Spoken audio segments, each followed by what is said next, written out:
Próximo exemplo, determinar o domínio dessa função. Mesma linha de raciocínio, pessoal. Se deparou com um logaritmo, o logaritmando tem que ser maior do que zero e a base, além de maior do que zero, diferente de 1. Então, devagarzinho para você entender. Quem é o logaritmando aqui dessa função? Isso tudo aqui, ó, menos x ao quadrado mais 3x mais 4. Então, menos x ao quadrado mais 3x mais 4, isso tem que ser maior do que zero. Além disso, a base b, que é o x menos 2, tem que ser maior do que zero e diferente de 1. Então, você escreve assim, ó, 0 menor que x menos 2, que é diferente de 1. Não é isso? Olha, a base, que é o x menos 2, maior do que zero e diferente de 1. Tudo bem? Bom, vamos lá resolver cada uma dessas condições? Essa primeira inequação aqui, a primeira condição, na verdade, é uma inequação do segundo grau, não é isso? Aqui a gente tem uma inequação do segundo grau. Como é que a gente resolve uma inequação do segundo grau? A gente resolve uma inequação do segundo grau considerando o primeiro membro da inequação como sendo uma função g. Estou escrevendo g aqui porque já tem f aqui, né? Considerando como sendo uma função g qualquer e fazendo o estudo do sinal dessa função. Fazer o estudo do sinal dessa função. E na intenção de fazer o estudo do sinal de uma função, a primeira providência é você determinar as raízes dessa função. E para determinar as raízes, você tem que pegar a função igual a zero. Vamos fazer isso? Vai ficar assim. Menos x ao quadrado mais 3x mais 4 igual a zero. Se você quiser multiplicar por menos 1 a fim desse sinal aqui trocar, não tem problema não. X ao quadrado menos 3x menos 4 igual a zero. Bom, agora, pessoal, você tem que resolver essa equação do segundo grau. A gente consegue resolver por soma e produto. Vamos resolver por soma e produto? Vamos lá, vamos resolver por soma e produto. Resolver uma equação do segundo grau como essa via soma e produto consiste em procurar dois números cuja soma é o b com o sinal trocado e o produto é exatamente o valor de c. Tá? Resolver por soma e produto. Estou procurando dois números, tal que a soma dá o b com o sinal trocado e o produto dá exatamente o valor de c. Então, a soma tem que dar 3 e o produto exatamente menos 4. Lembrando que isso só funciona se o a aqui for igual a 1. Tá? Quais são esses dois números, pessoal? É o menos 1 e 4. Menos 1 e 4 satisfaz as duas condições? Menos 1 e 4. Observe, a soma dá 3 é o b com sinal trocado. E o produto dá menos 4. Ah, professor, eu não sei fazer isso. Por soma... Não tem problema.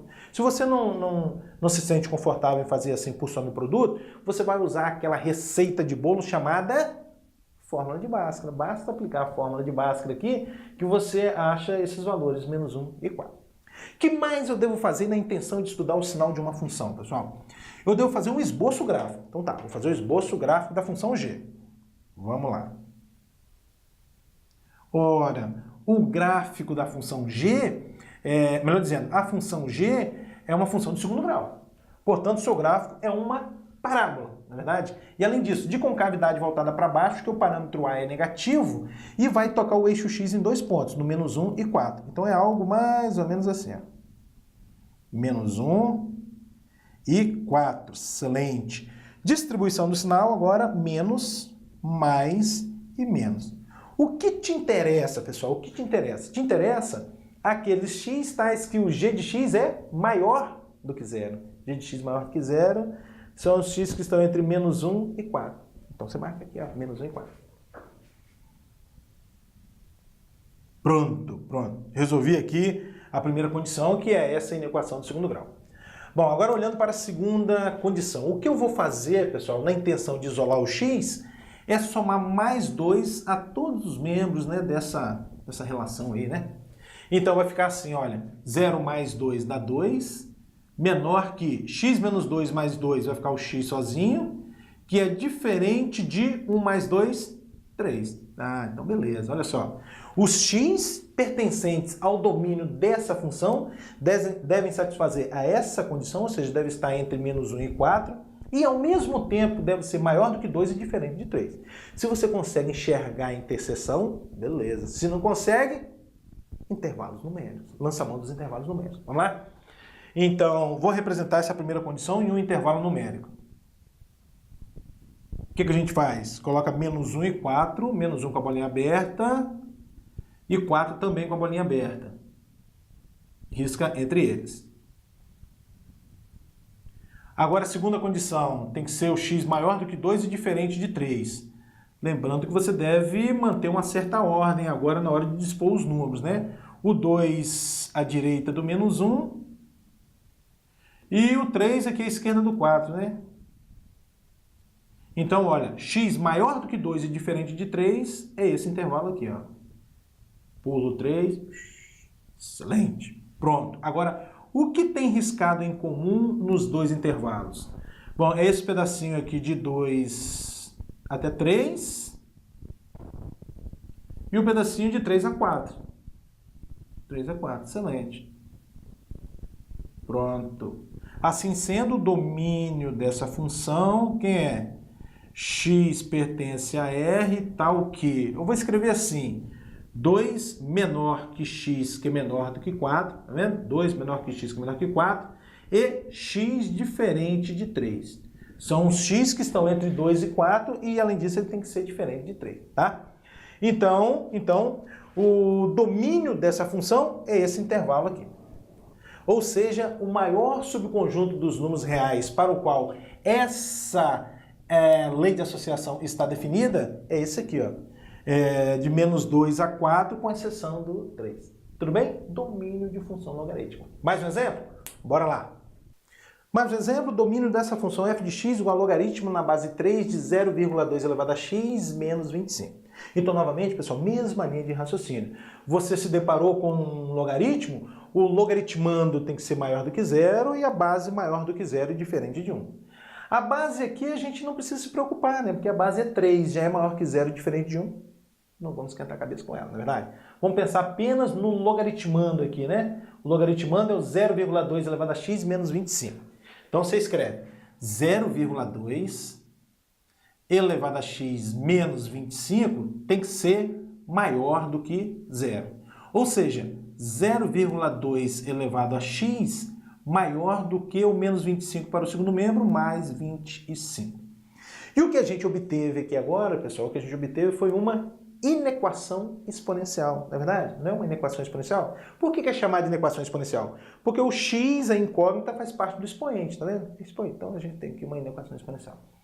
Como resolver uma inequação exponencial? A ideia é igualar as bases, procurar igualar as bases para a gente poder estar cortando essas bases. Mas a gente não vai cortar as bases de qualquer forma, não. Daqui a pouco nós vamos discutir um pouquinho mais sobre isso. Bom, então, na intenção de igualar as bases, esse 0,2 eu vou escrever 1/5, porque o 0,2 é 2 sobre 10. Dá para simplificar por 2, aí você obtém 1/5. 1/5 elevado a x maior do que o 25 é 5 ao quadrado.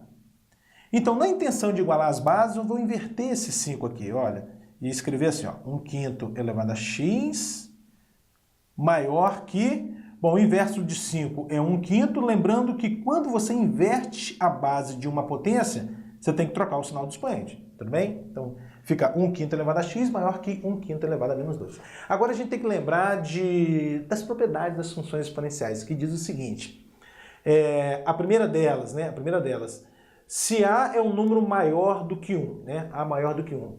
Então, a elevado a x1 menor do que a elevado a x2 é equivalente a escrever x1 menor do que x2. É uma das propriedades das funções exponenciais. A outra é considerando o a entre 0 e 1, né?